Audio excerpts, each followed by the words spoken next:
برادران ملت اسلامی، السلام علیکم ورحمۃ اللہ وبرکاتہ۔ الحمد للہ الحنان المنان الذي خلق الانسان وعلمه البيان، والصلاة والسلام على رسوله سید الانس والجان وعلى آلہ واصحابہ ذوی الخیر والاحسان، اما بعد، فأعوذ بالله من الشیطان الرجیم، بسم اللہ الرحمن الرحیم۔ لیس البر ان تولوا وجوہکم قبل المشرق والمغرب ولكن البر من آمن بالله واليوم الآخر والملائکہ والکتاب والنبیین وآتى المال على حبه ذوی القربى واليتامى والمساکین وابن السبیل والسائلین وفی الرقاب، وأقام الصلاة وآتى الزكاة والموفون بعهدهم إذا عاهدوا والصابرين في البأساء والضراء وحين البأس، أولئك الذين صدقوا وأولئك هم المتقون، صدق اللہ العظیم۔ بارگاہ رسالت معاذ صلی اللہ علیہ وسلم میں درود پاک کا ہدیہ پیش کریں۔ اللہم صلی علی سیدنا محمد معدن الجود والکرم وآلہ واصحابہ الکرام وابنہ الکریم وبارک وسلم صلاة دائمة سرمدا ابدا۔ عزیزان گرام وقار، سب سے پہلی چیز انسان کو جو سیکھنی چاہیے وہ انسانیت ہے۔ انسانیت کیا چیز ہے؟ انسان جو اس کائنات میں آیا ہے اسے اپنی انسانیت معلوم ہو، میں کیوں آیا ہوں، اور اس کے بعد پھر تمام چیزیں ہیں۔ اسی لیے قرآن میں اللہ تعالیٰ فرماتا ہے نیکی صرف اس کا نام نہیں ہے کہ تم اپنا منہ مشرق کی طرف کر لو، مغرب کی طرف کر لو۔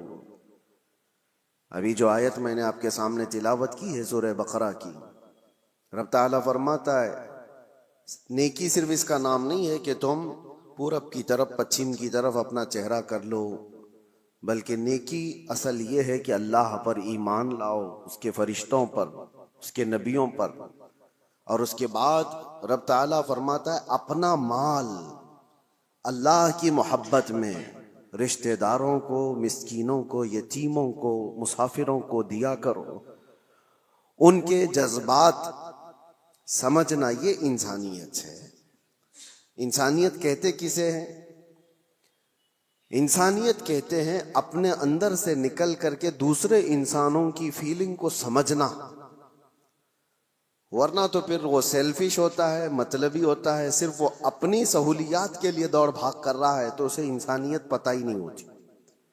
جیسا کہ آج چل رہا ہے، ہر کوئی جو دوڑ رہا ہے اس کا اپنا ایک ٹارگٹ ہے، اس کا اپنا ایک گول ہے۔ وہ چاہے بڑے سے بڑا نیتا ہو، وہ جہاں تک بھی پہنچ جائے وہ خاموش نہیں ہے، اس سے آگے دوڑ رہا ہے۔ لیکن اس کی دوڑ کے پیچھے ریزن اگر آپ تلاش کریں گے تو یہی ملتا ہے کہ وہ ایک کمفرٹ زندگی چاہتا ہے، ایک آرام دہ زندگی چاہتا ہے۔ اس کو ایک بڑا بنگلہ چاہیے یا اپنی اولاد کو سیٹ کرنا ہے، صرف اور صرف اپنے حد تک سوچ رہا ہے۔ وہ بندہ کہاں ہے جو دوڑ بھاگ کرتا ہے تو غریبوں کے لیے، مسکینوں کے لیے، یا پھر دوسرے انسانوں کے لیے جی رہا ہو؟ انسانیت اس کو کہتے ہیں۔ وہ بہت خال ہیں، آج بہت کم لوگ ہیں۔ میں نہیں کہتا کہ صفحہ ہستی سے مٹ گئے، بہت کم ہیں۔ انسانیت کے لیے سب سے پہلے اس روئے زمین پر میں آپ کو بتاتا ہوں، قانون کی شکل میں کوئی اگر یہاں انسانوں کے پاس کوئی چیز آئی، دستاویز آئی، تو سب سے پہلے اسلام نے لایا ہے۔ سب سے پہلے اللہ کے حبیب صلی اللہ تعالی علیہ وسلم نے صرف اور صرف نمازوں کی، زکوٰۃ کی، حج کی تبلیغ نہیں فرمائی۔ آپ اگر حضور پاک صلی اللہ تعالی علیہ وسلم کی تعلیمات کا حصہ دیکھیں تو اکثر حصہ یہ انسانیت کے متعلق ہے۔ اور سب سے پہلے آپ کو میں اگر یہ بتاؤں، حضور پاک صلی اللہ علیہ وسلم نے یہ فرمایا وہ شخص مومن ہی نہیں جس کے شر سے، جس کے فتنے سے اس کا پڑوسی محفوظ نہ ہو۔ وہ مومن نہیں ہے۔ دوسری حدیث ہے، اللہ کے حبیب صلی اللہ علیہ وسلم فرماتے ہیں کہ وہ شخص ایمان والا نہیں ہو سکتا کہ پیٹ بھر کر کھا کر سویا ہو اور اس کا پڑوسی بھوکا سو رہا ہو۔ ایک روایت میں ہے کہ جب تم اپنے گھر میں سالن بناؤ تو پانی تھوڑا سا زیادہ کر لو تاکہ تم اپنے پڑوسی کو بھی وہ پہنچا سکو۔ ضروری نہیں کہ پانی والا ہی پہنچائے، اگر تمہاری استطاعت نہیں ہے، تھوڑا سا ہی بنتا ہے، تو یہ ایک مثال دی گئی ہے۔ یہ ہیں دوسروں کے حقوق کے سلسلے میں اسلام کی تبلیغ۔ آپ کو میں بتاؤں، یہ انسانیت ہے، اور جس سے آج دنیا فراموش کر چکی ہے۔ سب کے سب اکثر مطلبی لائف جینا چاہتے ہیں، سیلفش لائف، جس میں صرف اور صرف اس کا اپنا چاہیے۔ اور خاص طور پر یہ بڑے بڑے شہروں کی بات میں اگر کہوں، میٹروپولیٹن سٹیز جو ہیں، بڑے بڑے اپارٹمنٹ میں رہنے والے لوگ، حیرت ہوتی ہے، اسی فلور پہ 25 سال سے لوگ رہ رہے ہیں، لیکن ان کو پتہ ہی نہیں ہے کہ پڑوس میں کون رہتا ہے۔ بلڈنگ میں جنازہ نکل رہا ہوتا ہے اور لوگوں کو پتہ ہی نہیں ہوتا کہ کون مرا آج۔ انسانیت ایسی نہیں تھی پہلے میاں۔ گاؤں کی آج بھی تہذیب ایسی ہے کہ گاؤں کے کسی بھی گھر میں چھوٹی سی بھی بات ہو تو پورے گاؤں والوں کو خبر ہو جاتی ہے اور سب اس کے گھر جمع ہو جاتے ہیں۔ یہ شہروں میں خاص طور پر زندگی انسانیت سے ہٹتی چلی جا رہی ہے۔ سیلفش لائف جینا چاہتا ہے انسان، میں بھلا میری لائف بھلا بس، بلکہ سارے رشتے ناتے سب ختم کر کے دنیا اس کو پوش لائف کہتی ہے۔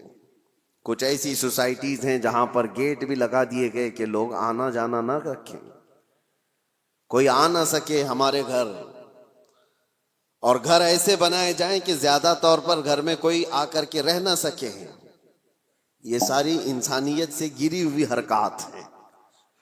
آؤ مصطفیٰ کریم صلی اللہ تعالیٰ علیہ وسلم کے اس معاشرے میں، حضور کی بارگاہ میں ایک دن کوئی مہمان آیا۔ اللہ کے نبی صلی اللہ تعالیٰ علیہ وسلم نے فرمایا، کوئی ہے میرے صحابہ میں جو میرے اس مہمان کی مہمان نوازی کرے آج؟ کون نہیں کرتا؟ ایک صحابی حضرت طلحہ اٹھتے ہیں، کہتے ہیں یا رسول اللہ میں ان کو گھر لے جاتا ہوں۔ جبکہ گھر کی کیا سچویشن ہے انہیں خبر نہیں ہے۔ ہوتا ایسا ہی نا کہ گھر میں کھانا ہے بھی کہ نہیں ہے پتہ نہیں ہو تو کسی اور کو کیسے لے کے آئیں گے، لیکن اس صحابی نے کہا رسول اللہ کا مہمان ہے، لے کر چلیں گے۔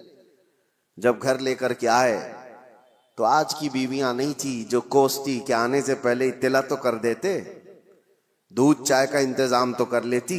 یہ جو آج کوستی ہیں نہ، وہ صحابیہ تھی، اپنے شوہر سے کہتی اتفاق ایسا ہے کہ آج ہمارے گھر میں صرف ایک آدمی کے کھانے کی بھر کی چیز موجود ہے، اور وہ لوگ پہلے سے 3 لوگ تھے، شوہر بیوی اور بیٹا، مہمان ایک آیا ہے۔ تو حضرت طلحہ گھبرائے اور کہا صرف ایک آدمی کھا سکتا ہے اور ہم 4 لوگ ہیں، کیا کیا جائے؟ رسول اللہ کا مہمان ہے۔ وہ صورت نہیں ہے کہ یہیں سے باہر سے مصافحہ کر کے بھیج دیا جائے۔ صحابیہ خود کہتی ہیں، زوجہ صحابی کی کہتی ہیں آپ گھبرائیں مت، بچے کو میں تھپک کر کے سلا دوں گی کسی طرح، رات کو وہ سو جائے گا، اور جب آپ دسترخوان پر بیٹھے ہیں میں کھانا لا کر کے پیش کر دوں گی اور چراغ گل کر دینا۔ دیکھیے آپ، چراغ جو روشنی دے رہا ہے اس کو گل کر دینا۔ اور وہ صحابی کہتے ہیں ہاں ٹھیک ہے، میں صرف اور صرف چبانے کی آواز کرتا رہوں گا اور مہمان رسول پیٹ بھر کر کھا لے گا۔ یہ گھر کی مزاج میں آپ کو بتا رہا ہوں۔ کھانا رکھا گیا اور جیسی کھانا آیا چراغ گل ہو گیا، اور مہمان کو کہا گیا کہ آپ کھاتے رہو، چراغ جلنے تک وقت لگ جائے گا۔ اور یہ صحابی صرف اور صرف اپنا منہ چلاتے رہے تاکہ مہمان کو لگے کہ میں بھی کھا رہا ہوں۔ ایک لقمہ بھی نہیں کھایا، بلکہ پورا اس مہمان کو کھانے دیا۔ جب پیٹ بھر کر وہ کھا لیے تو تینوں گھر کے افراد بھوکے سوئے رہے، اور اللہ کے نبی کا یہ مہمان جو ان کے گھر کا بھی مہمان تھا پیٹ بھر کر کھایا اور سویا۔ صبح فجر میں یہ صحابی اٹھ کر کے حضور پاک صلی اللہ تعالیٰ علیہ وسلم کے دربار میں حاضر ہیں، مسجد میں آئے ہیں، اس سے پہلے کہ وہ آتے میرے آقا مسکرا کر استقبال کے لیے کھڑے ہیں اور فرماتے ہیں طلحہ تم نے کیا مہمان نوازی کی کہ اللہ تعالیٰ سلام بھیج رہا ہے. کیا مہمان نوازی کی کہ فرشتے اس پر رشک کرتے ہیں. عزیزان گرامی وقار یہ انسانیت تھی جو رسول اللہ صلی اللہ تعالی علیہ وسلم نے معاشرے میں صرف اور صرف پھیلائے نہیں پلایا تھا. جنگ موتا کا وہ واقعہ اکثر بیان بھی ہوتا ہے کہ ایک جنگ ایسی بھی آئی کہ جس میں ایک صحابی وہ کہتے ہیں میں زخمیوں کو پانی پلاتا تھا. جو زخم کھا کر کے گر جائے اس کو میں اپنے مشکیزے سے پانی پلاتا. ایک جگہ پر ایک صحابی زخم کھا کر گر گئے اور ان کا آخری وقت لگ رہا تھا. میں پانی لے کر ان کے پاس گیا. وہ العطش العطش کہہ رہے تھے پیاس پیاس. مگر جب قریب پہنچا تو کسی اور زخمی کی آواز آئی. تو اس صحابی نے کہا میرے اس بھائی کو پہلے پلا دو. تمہارے پاس پانی تھوڑا سا ہے اس کو پلا دو. یہ صحابی کہتے ہیں میں دوسرے کے پاس گیا تو ایک تیسرے کی آواز آئی. دوسرے نے بھی کہا کہ جاؤ مجھ سے پہلے اس کو پلا دو. تیسرے کے پاس گیا تو وہاں جاتے وقت یہ صحابی کہتے ہیں ان کا انتقال ہو گیا. وہ پی نہ پائے. میں پلٹ کر کے آیا کہ ان دونوں کو پلا دوں تو واپس آ کر دیکھا تو ان دونوں کی بھی جان جا چکی تھی. ایک دوسرے کے لیے انہوں نے پانی تک نہیں پیا. یہ معاشرہ تھا اسلام کا. اور رسول اللہ صلی اللہ تعالی علیہ وسلم نے جو انسانیت کے اعلیٰ اقدار اپنے صحابہ میں پیدا کیے تھے. میرے عزیزوں بیان کرنا یہ آسان ہے. اس کو پریکٹیکل اپنی لائف میں لے کے آنے کی کوشش کریں. اپنی زندگیوں میں اس کو لے کر کے آئیں. انسانیت وہ نہیں ہے کہ جو آج لوگ سمجھتے ہیں گھر میں کھانا بنا تھا اور اس کے بعد بچ گیا تو ہم دوسروں کا بھی خیال کرتے ہیں. تم اپنا کچرا کسی اور میں ڈم کرنا چاہ رہے ہو, خیال نہیں کر رہے ہو. خیال اس کو کہتے ہیں کہ جب گرم کھانا بنا ہوا ہو اور پہلے کسی اور کا خیال آ جائے, پہلے کسی فقیر کا خیال آ جائے. بچ جانے کے بعد بہت سارے ایسے. ہم پہلے جب دارالعلوم میں ہوا کرتے مدرسہ ہم بھی چلاتے تھے. اکثر لوگ شادی میں ولیمے میں دن بھر مصروف اور رات کو کھانا بچا ہے تو کہتے ہیں مدرسے کے بچوں کو کھلا دیں گے. بچوں کو لا کر کے کھلانے کے لیے بڑے بڑے آدھے آدھے دیگ بچے ہوئے لے کر کے آتے ہیں اور پھر وہ اس کو ثواب سمجھتے ہیں. ہم نے ان سے کہا تھا یہ مہمانان رسول ہیں جو طلبہ ہیں, جو رسول اللہ صلی اللہ تعالی علیہ وسلم کے مہمان کہلاتے ہیں, دین کا علم حاصل کرنے والے یہ طالب علم, اور تم ان کو اپنے گھر کا بچا ہوا کچرا لا کر ڈم کرنا چاہتے ہو. کیا تم سمجھتے ہو اور اس کو نیکی سمجھ رہے ہو اور فخر کر رہے ہو. فخر اس وقت ہوتا جب تمہارا کھانا بن کر تیار ہوتا, تمہارے اپنے کھانے سے پہلے مہمانان رسول کا خیال کیا ہوتا کہ ان کا بھی اتنا حصہ ہے اس کے اندر. عزیزان گرامی وقار, انسانیت صرف اور صرف اپنی خاطر جینے کا مطلب نہیں ہے. انسان جیے تو اللہ تبارک و تعالیٰ کی اس مخلوق کے لیے, اور اسی لیے اللہ کے حبیب صلی اللہ تعالیٰ علیہ وسلم کی وہ حدیث میں آپ کو سنا دوں تاکہ زندگی جینے کا آپ کو سلیقہ ملے. حضور اکرم صلی اللہ تعالیٰ علیہ وسلم فرماتے ہیں من نفس کربت اخیہ نفس اللہ کربتہ یوم القیامہ. جس نے اپنے کسی بھائی کی کسی ایک تکلیف کو آسان کر دیا, کسی تکلیف میں پھنسا ہوا تھا, وہ کسی دشواری میں ملوث تھا, آپ نے اپنی محنت سے اپنے کسی بھائی کی تکلیف کو آسان کیا, میرے آقا فرماتے ہیں قیامت کے دن اس کی تکلیفوں کو اللہ آسان کر دے گا. اور کیا چاہیے, اور کیا چاہیے. آخرت میں اگر ہماری تکلیفیں کھل جاتی ہوں اس سے بڑا آپ کو اجر کیا چاہیے. وہاں کے حالات تو ایسے ہیں کہ بڑے بڑے لوگ ڈرے ہوئے ہوں گے. پتہ نہیں چلتا کہ نمازیں بخشوا لیں گی یا زکوٰۃ یا حج, یا پھر یہ بھی نہیں پتہ چلتا کہ سب میں پکڑے جائیں گے. اسی لیے آخرت کے لیے اگر اللہ کے نبی نے یہ وعدہ فرمایا ہے تو یہ بہت بڑی چیز ہے میرے عزیزوں. راستے سے تکلیف دہ چیز کو ہٹانا, حضور فرماتے ہیں اماطۃ الاذی عن الطریق صدقۃ. راستے سے تکلیف دینے والی کسی چیز کو اٹھا دینا ایک صدقے کا ثواب ہے, ایک صدقے کا ثواب ہے. میں نے پڑھا تھا ایک بزرگ تھے، آپ کو حیرت ہوگی سن کر کے، پہاڑ کے اوپر انہوں نے 60 سال زندگی گزاری۔ 60 سال کس کام کے لیے جانتے ہیں آپ سوچتے ہوں گے گوشہ نشین اکثر جو بڑے بزرگان دین کا سنتے ہیں ہم کہ وہ عبادت کے لیے مخلوق سے دور چلے جاتے، نہیں، اس بزرگ کی حیرت کی بات ہے، وہ 60 سال تک پہاڑ کے اوپر ایک راستے پر زندگی گزارتے رہے۔ کس لیے؟ ان سے کسی نے پوچھا تھا، پہاڑوں پر جو راستہ ہو کر گزرتا ہے، گھوڑے دوڑتے ہوئے آتے تھے، تو اکثر آپ نے دیکھا ہوگا آج بھی جو پہاڑوں کے راستے ہوتے ہیں، گھاٹی کے راستے جن کو کہتے ہیں، بہت اس کے اندر ٹرن ہوتے ہیں، وہ سیدھے راستے ہوتے نہیں ہیں، بہت زیادہ اس کے اندر پیچ ہوتے ہیں۔ وہ بزرگ ایک ایسی جگہ پر اپنی جھوپڑی لگائے ہوئے تھے جس کے پیچھے پوری کھائی تھی اور سامنے سے راستہ تھا، اور وہ ایک ڈینجر جگہ تھی۔ وہ کہتے ہیں کہ وہ صرف انہوں نے 60 سال وہاں پر اس لیے گزارے کہ آنے والا جو بھی مسافر آتا اس کو سامنے کی کھائی دکھتی نہیں، اور کئی مرتبہ گھوڑے چھلانگ لگا کر ادھر چلے جاتے تھے، وہ کھائی کی طرف چلے جاتے تھے۔ اس کھائی کے پاس جیسے آج ڈیوائیڈر ہوتا ہے، آج تو بہت کچھ سیفٹی کے لیے چیزیں بنا دی گئی ہیں، یا کھمبا رکھ دیا گیا ہے نشانی کے طور پر کہ یہاں سے ٹرن ہے۔ اس وقت اس بزرگ نے 60 سال صرف اس لیے گزارے کہ آنے والے مسافروں کو ہم راستہ ٹرن کر دیں، اشارے سے وہ بتا دیتے کہ یہاں پر راستہ ختم ہے، تم یہاں سے موڑ لو۔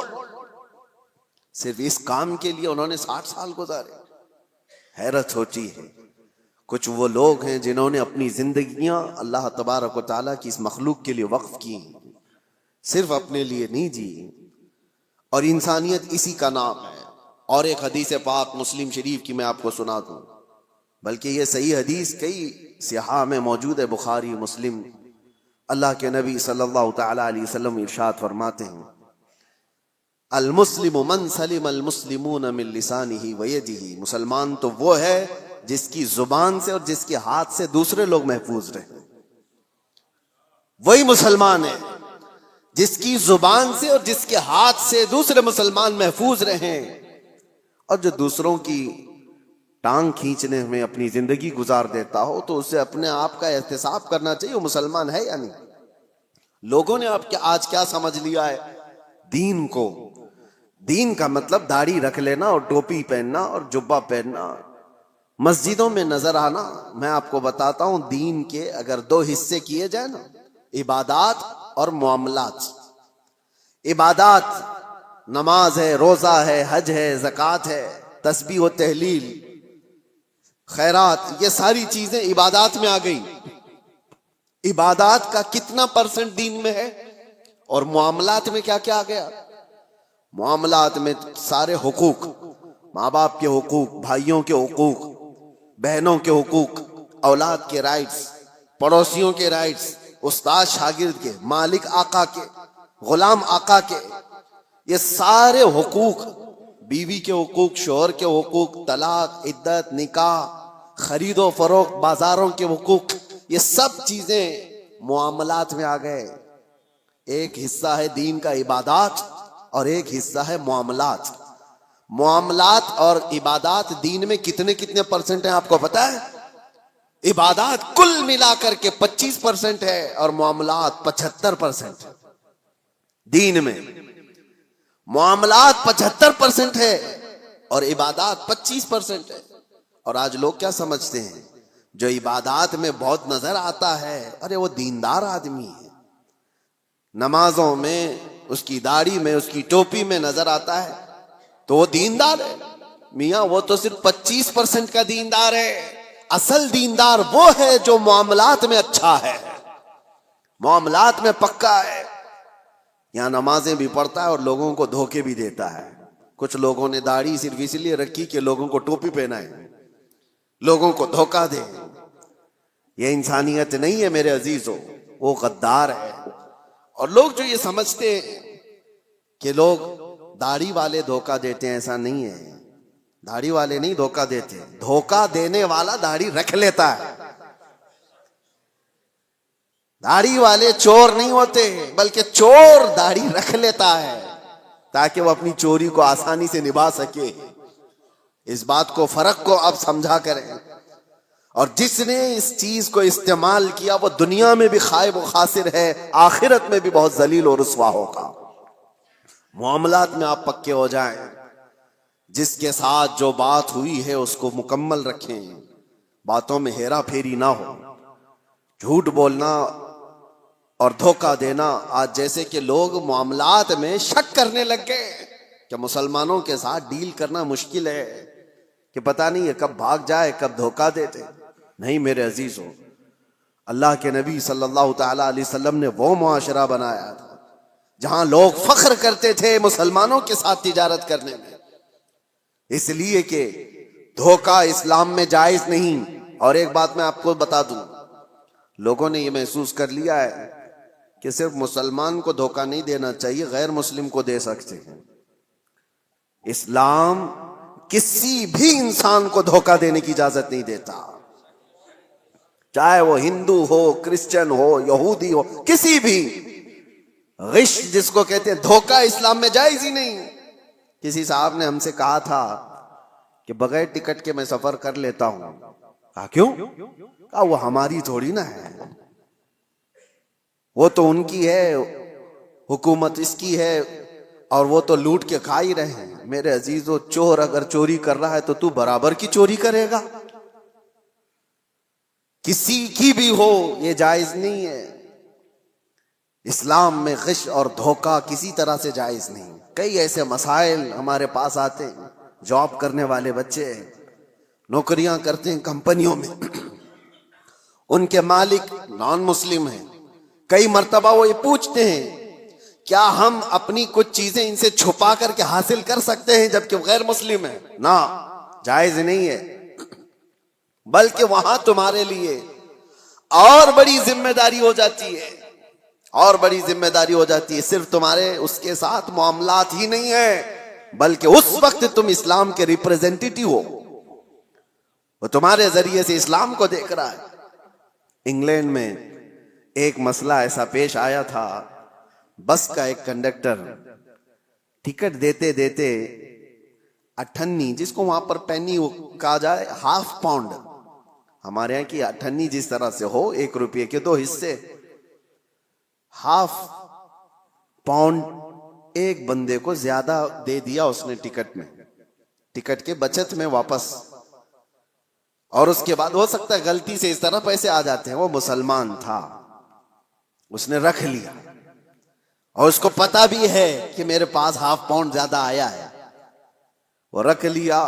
سفر تقریباً 1 گھنٹے کا تھا، کئی مرتبہ وہ بندہ سوچتا بھی رہا کہ ہاف پاؤنڈ واپس کر دوں، پھر اس نے دل میں یہ سوچا ہاف پاؤنڈ سے اس کا ہونے والا کیا ہے، یہ تو اچھی سیلری والا ہے، ہاف پاؤنڈ سے اس کا کیا بھلا ہونے والا ہے، میرے پاس رہ گیا تو کون سی بڑی بات، رکھا رہا۔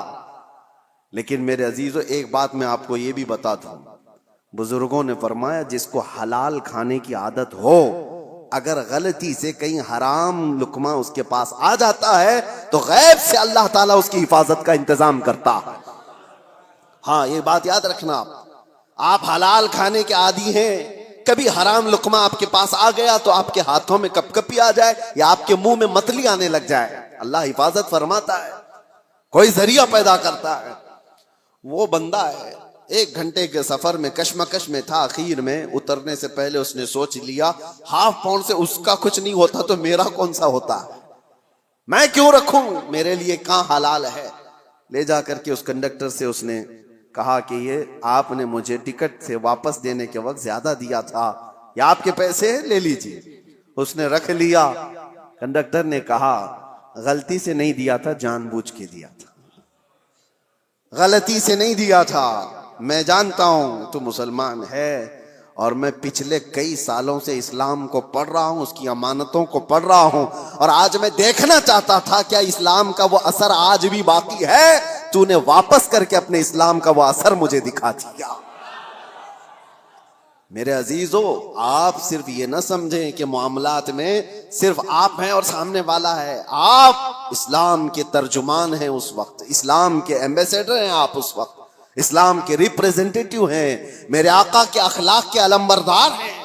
دنیا آپ کو دیکھ کر کے اسلام سیکھنا چاہتی ہے، آپ کو دیکھ کر کے اسلام کو سمجھنا چاہتی ہے۔ کتابوں سے پڑھا ہوگا، عمل سے سمجھ جاتے ہیں۔ اس لیے اپنے معاملات کو صحیح کرو۔ جو بات میں عرض کر رہا تھا وہ انسانیت کی، انسانیت اسلام نے جو سکھائی ہے، میں چیلنج کے ساتھ کہتا ہوں پوری کائنات میں اس کا مثیل، اس کی نظیر نہیں لا سکتے، نہیں لا سکتے۔ اللہ کے نبی صلی اللہ تعالی علیہ وسلم نے انسانوں کے احترام کے لیے ہی تو بیان فرمایا۔ اس مکہ میں جہاں بیٹیوں کو مار دیا جاتا تھا، لڑکیوں کو دفن کر دیا جاتا تھا، اللہ کے رسول صلی اللہ تعالی علیہ وسلم نے وہ انقلاب نہیں پیش کیا کہ ایک بیٹی بھی اگر تم نے پال کر کے اس کی شادی کر دی، حضور فرماتے میری شفاعت اس پر واجب، وہ جنت کے لیے میرے پاس آئے۔ بچیوں کے حقوق کو بڑھایا، ماں اور بہنوں کے حقوق کو میرے آقا صلی اللہ تعالی علیہ وسلم نے کیسے بیان فرمایا۔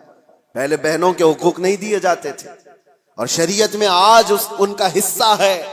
بہت سارے مسلمان آج مطلب پرست ایسے ہو گئے، مال زیادہ آ گیا، باپ کی طرف سے وراثت ملی تو اس پر ناک سانپ کی طرح بیٹھ گئے اپنی بہنوں کا حصہ مار کر کے، اور وہ یہ کہتے ہیں بہنوں کی تو ہم نے شادی کر دی تھی نا، اس میں تو لاکھوں خرچہ ہوا تھا۔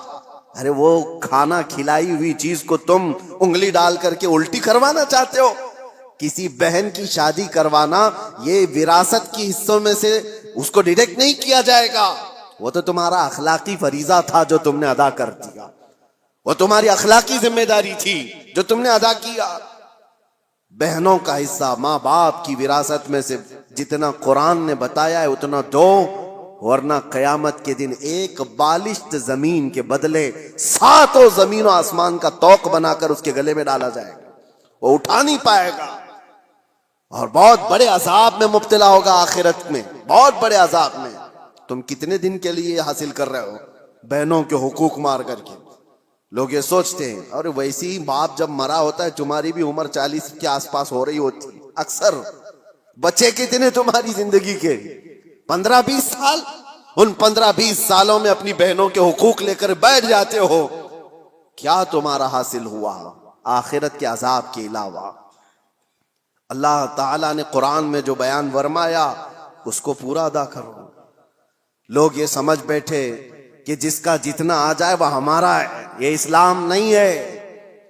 40 سال تک بھی اگر تمہارے پاس کوئی اس کا مانگنے والا نہ آیا تب بھی وہ مال تمہارا نہیں ہے۔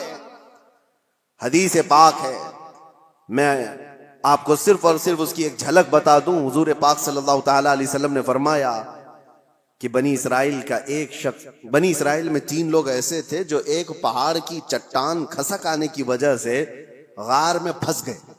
وہ تو پناہ لینے کے لیے رکے تھے اور ایک چٹان آ کر غار کے منہ پر گر گئی، پھنس گئے، وہی قبر بن گئی۔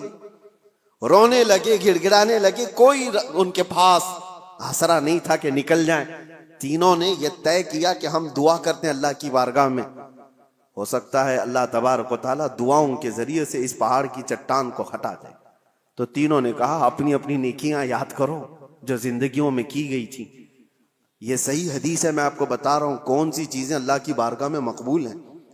اس میں سے ایک بندہ اللہ کی بارگاہ میں سجدہ ریز ہوا، اس نے کہا اے اللہ تو جانتا ہے میں اس وقت تک گھر میں کھانا نہیں کھاتا تھا جب تک اپنی ماں کو نہیں کھلا دیتا تھا۔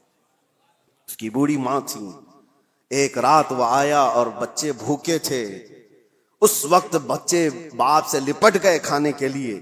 وہ بندہ کہتا ہے اس وقت بھی جب شدت سے مجھے بھوک لگی تھی میرے بچوں کو، سب سے پہلے میں اپنی بوڑھی ماں کو چبا کر کے کھلایا، پھر بچوں کو کھلایا۔ اے رحمان اگر تجھے یہ ادا پسند آئی ہو میری زندگی کی تو اس پہاڑ کی چٹان کو ہٹا دے۔ پہاڑ کی چٹان تھوڑی کھسک گئی، لیکن اتنی نہیں کہ وہ لوگ نکل سکتے۔ دوسرے نے سجدہ کیا اور اللہ کی بارگاہ میں دعا کیا، اے رب العالمین تو بہتر جانتا ہے میں اپنے چچا کی بیٹی کا عاشق تھا اور ہمارے درمیان محبت چلتی تھی۔ ایک دن ایسا آیا کہ سارے لوگ چلے گئے اور ہم دونوں تنہا تھے۔ ایک عاشق اور معشوقہ دونوں کسی جگہ تنہا ہو جائیں تو شیطان تیسرا آ ہی جاتا ہے۔ دونوں کہتے ہم گناہ کا پورا ارادہ کر لیے تھے، کوئی نہیں تھا، مگر میرے اس چچیری بہن نے مجھ سے کہا کہ ڈرو اللہ دیکھ رہا ہے۔ ہم تنہا نہیں ہیں، اور اس دن سے آج تک اے رب العالمین میں نے اپنے جسم کو گناہ کے دھبے لگنے سے بچا رکھا ہے۔ موقع تھا گناہ کا مگر تیرے خوف سے میں نے گناہ نہیں کیا۔ اس نیکی کو اس نے وسیلہ بنایا تو چٹان کھسک گئی۔ تیسرا جو بندہ تھا جو مجھے بیان کرنا ہے آپ کے سامنے، جو میرے ٹاپک ہے، جو ہمارا آج کا عنوان ہے، تیسرا بندہ وہ کہتا ہے کہ اے رب العالمین تو جانتا ہے کہ میں مزدوروں کو اپنے ہاں کام کے لیے رکھتا تھا، کام کراتا تھا، زمینوں کا مالک تھا۔ ایک مزدور ایسا بھی آیا میری زندگی میں کہ اس کی ماہانہ تنخواہ دی جانی تھی لیکن اس سے پہلے وہ غائب ہو گیا۔ توجہ، یہ بندہ کہتا ہے اللہ میں اس کی مزدوری کو، اس کی تنخواہ کو رکھ لیا، چاہتا تو کھا لیتا جیسے سارے سیٹ کھا بیٹھتے۔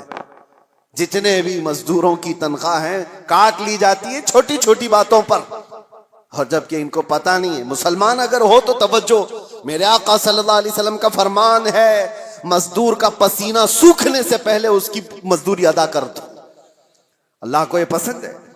اب یہ بندہ کہتا ہے کہ وہ مزدور تنخواہ لیے بغیر چلا گیا، میں نے اس کی مزدوری کو لے کر ایک بکری خرید لی اور بکری کو پالا۔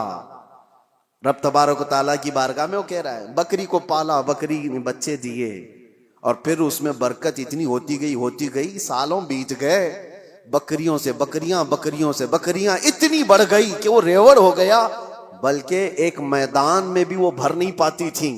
مجھے شہر سے باہر جانا پڑا، شہر سے باہر بہت بڑا میدان ان بکریوں کے لیے، ایک بکری سے اتنی بکریاں ہو گئی۔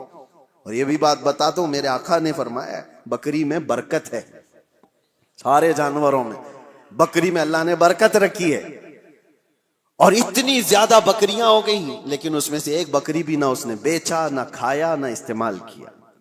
کئی سالوں کے بعد وہ مزدور واپس آ جاتا ہے اور آ کر کے اس نے اپنے آقا سے کہا کہ آپ کو پتہ ہے میں آپ کے یہاں مزدوری کیا کرتا تھا، کام کرتا تھا، اور ایک آخری وقت ایسا آیا تھا کہ میں اپنی مزدوری لیے بغیر چلا گیا تھا، اگر ہو سکے تو آج میری بڑی مجبوری ہے، میں بہت بے بس ہوں، میری وہ مزدوری اگر آپ کے پاس رکھی ہو تو مجھے دے دیجیے۔ یہ بندہ کہتا ہے میں اس مزدور کا ہاتھ پکڑا اور لے جا کر کہا یہ ساری بکریاں تیری مزدوری کی ہیں، یہ تیری تنخواہ ہے۔ اس نے کہا سیٹھ صاحب کیا مذاق کر رہے ہو میرے ساتھ، میری تنخواہ اتنی نہیں ہے کہ ایک بکری بھی آ سکے آج کے زمانے میں، اتنی ساری بکریاں۔ وہ کہتا ہے جس وقت تو اپنی تنخواہ چھوڑ گیا تھا میں اس وقت تیری رقم سے ایک بکری خریدا اور اللہ نے اس میں اتنی برکت عطا کی۔ وہ بندہ دیکھتا ہے کہ آپ سچ کہہ رہے ہو؟ اس نے کہا ہاں سچ کہہ رہا ہوں، بکریاں ہی نہیں اس میں سے ایک بال بھی میرا نہیں ہے، سب کچھ تیرا ہے، بکریاں بھی تیری، رسیاں بھی تیری۔ وہ بندہ خوشیوں کے ساتھ ہانکتے ہوئے وہ بکریاں لے کر کے جاتا ہے اور اللہ کی بارگاہ میں کہتا ہے ایسا بندہ میں نے نہیں دیکھا جو اپنے حقوق اور معاملات میں اتنا پکا ہو۔ رب تعالیٰ کی بارگاہ میں یہ بندہ کہتا ہے اللہ یہ میں نے خالص تیری رضا کے لیے کیا، تیرے خوف سے کیا۔ رب تعالیٰ نے اس کی یہ دعا سنی، حضور فرماتے فوراً وہ چٹان کھسک کر کے نکل چکی تھی، تینوں باہر آ گئے تھے۔ بڑی بڑی مصیبتوں میں آج بھی ہم گرفتار ہیں، ہمارے پاس ایسی کوئی چیز ہے تو رکھو اور دعا کرو۔ ہم نے کسی انسان کے ساتھ اگر اس کی مصیبتوں میں ایسا سلوک کیا ہے تو وہ بھی اللہ کی بارگاہ میں آج رکھو، دیکھیں مصیبتیں کیوں نہیں دور ہوتی۔ ہم نے تو ایسی چیزیں کہاں رکھی ہیں۔ اسی لیے معاملات میں اسلام بہت زیادہ تاکید کیا ہوا ہے۔ میرے عزیزو، کچھ لوگوں کو باتیں کڑوی لگتی ہیں لیکن یہی صحیح ہے عزیزو، یہی صحیح ہے۔ آج اگر تم ان حقوق کی پامالی کرو گے تو قبر بھی ہے اور آخرت بھی ہے۔ میں ان کی بات نہیں کرتا جن کا آخرت کا تصور ہی نہیں، آپ کو آخرت میں اللہ کی بارگاہ میں کھڑا ہونا ہے، حساب دینا ہے، اس لیے اپنے معاملات کو صحیح رکھو۔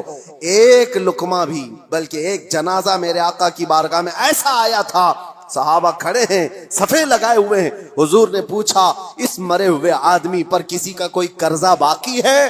جماعت میں سے ایک نے کہا یا رسول اللہ 2 درہم کا قرضہ باقی ہے۔ حضور پیچھے آ جاتے ہیں اور کہتے ہیں صلو علی صاحبکم ولا اصلی علیہ، تم چاہو تو اپنے اس ساتھی کی جنازے کی نماز پڑھ لو، میں نہیں پڑھنے والا۔ اللہ کے نبی نے فرمایا میں اس کی جنازے کی نماز نہیں پڑھوں گا. 2 درہم کا قرضہ باقی تھا بس. ہم تو اس کو بس کہتے ہیں نا تھوڑا سا. اللہ کے نبی نے فرمایا میں اس کی نماز جنازہ نہیں پڑھوں گا. دوسرے ایک صحابی نے حضور کی بارگاہ میں عرض کی آقا میں اس کی ضمانت لیتا ہوں. حضور نے پوچھا کب تک ادا کرو گے؟ انہوں نے کہا مجھے شام تک کا وقت دیا جائے, اس کی طرف سے جس کا قرضہ باقی ہے میں وعدہ کر دوں گا. جب انہوں نے یہ ضمانت لے لی تو اللہ کے نبی صلی اللہ علیہ وسلم نے نماز پڑھائی. یہ ہے اسلام. اور بڑے بڑے حقوق کی پامالی کرنے کے بعد اگر لوگ یہ سمجھتے ہیں کہ مسلمان ہونا اسی کا نام ہے, داڑھی ہو, ٹوپی ہو, جبہ کبا ہو, معاملات میں اگر گرا ہوا ہے تو اس کے اندر اسلام کی بو باس نہیں آئی ہے, وہ ایمان کا حصہ نہیں رکھتا ہے. اور اخیر میں یہ عرض کروں گا ساتھی, یہ تو مسلمانوں کے معاملات تھے. آپ کو میں بتاؤں انسانیت کے لیے, حقوق کے لیے سب سے پہلے ابھی آج کی اس دنیا میں جو ایک لائے عمل تیار کیا گیا اور ایک دستور آیا آسٹریا کے ویانا شہر میں 1993 میں پہلی یہ کانفرنس کے اندر اقوام متحدہ جس کو UN کہا جاتا ہے, جو یونائٹڈ نیشن, تقریباً 170 کنٹریز مل کر کے یہ حقوق بنائی کہ انسانوں پر کیا کیا حقوق ہو سکتے ہیں, کوئی ایک دوسرے کے حق تلفی نہ کرے, جنگوں کے حقوق. یہ ساری چیزیں کب بنی ہیں؟ یہ آپ فیڈریشن ہے, اس کا نام ہے ویانا فیڈریشن. اس نام سے یہ پوری دنیا میں عام کیا گیا. 1993 کی بات کر رہا ہوں, آج سے تقریباً صرف اور صرف 32 سال پہلے. سمجھ رہے ہیں آپ, 32 سے 33 سال پہلے پوری دنیا میں انسانوں کے حقوق کے لیے ایک لائے عمل بنایا گیا, ایک دستور بنایا گیا. مجھے حیرت ہوتی ہے پڑھ کر, اس نئی دنیا میں صرف 32-33 سال پہلے تم انسانوں کے حقوق لائے ہو. ذرا تاریخ پڑھے ہوتے آج سے 1400 سال پہلے اس سے زیادہ حقوق محمد الرسول اللہ نے بیان فرمایا. میرے آقا صلی اللہ علیہ وسلم صرف بیان نہیں کیا, حدیثوں میں اس کو محفوظ کرایا ہے, اور پورے دستاویزات آج محفوظ ہیں ہمارے پاس, پورے محفوظ ہیں. آپ اگر جا کر دیکھیں فقہ کی کتابوں میں, فقہ جو مسائل وضو کے, نماز کے, آپ کے روزے کے, جتنے بھی مسائل ان کو فقہ کہا جاتا ہے. ہماری فقہ میں اگر آپ کو میں بتاؤں 2 بڑی کتابیں آپ کو ملتی ہیں. ہدایہ, ہمارے فقہ حنفی کی کتابیں جو ہم نے پڑھی, بہت بڑی بڑی ضخیم کتابیں.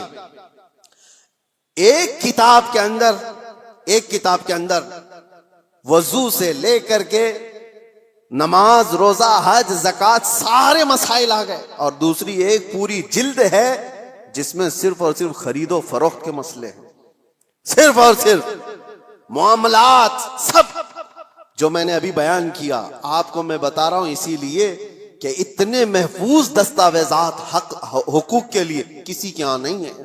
آج قوانین بنے ہیں کہ ایک مال دوسرے سے خریدو تو اس کے کیا کیا حقوق ہیں, جبکہ 1400 سال پہلے میرے آقا صلی اللہ علیہ وسلم نے حقوق کیسے بیان کیے کہ اگر تم نے کسی جگہ پر جا کر کے مال خریدا تو اس کے کتنے حق ہیں, کہ تمہیں کتنے میں لینا ہے, کہ اس کو کتنے میں دینا ہے. یہ بھی ربح فاسد نہیں ہوگا, غلہ جمع کر کے نہیں رکھے گا کہ جب لوگوں کے پاس مال کی قلت آئے تو نکالے گا. یہ سارے حقوق کے سلسلے میں اسلام پہلے سے بیان کیا ہوا ہے. یہاں تک کہ ایک مشہور آپ کو بات بتا دوں, مشہور منگنی کے سلسلے میں آپ لوگ سوچتے ہوں گے یہ منگنی کیا ہوتی ہے, شادی سے پہلے ایک انگیجمنٹ کا جو رسم ہے, اسلام میں اس کا کیا کانسیپٹ ہے, کیا تصور ہے, منگنی کیوں کرتے ہیں؟ اسلام میں ایک مسئلہ ہے, توجہ. کوئی مال میں خریدنے کے لیے گیا, مثال کے طور پر ایک قالین مجھے خریدنی تھی, میں نے صاحب مال سے یعنی دکان والے سے اس کی قیمت لگائی, اس نے کہا یہ 1000 روپے کی. ابھی ہماری بات چیت چل رہی ہے, دوسرے صاحب آئے اور انہوں نے اس کی بولی لگا دی. حضور فرماتے ہیں یہ جائز نہیں جب تک کہ تمہارا پہلا بھائی بات مکمل نہ کر لے. اپنے بھائی کی بے پر بے جائز نہیں. سمجھ میں آ رہی ہے آپ کو بات؟ مسئلہ ہے یہ شریعت کا.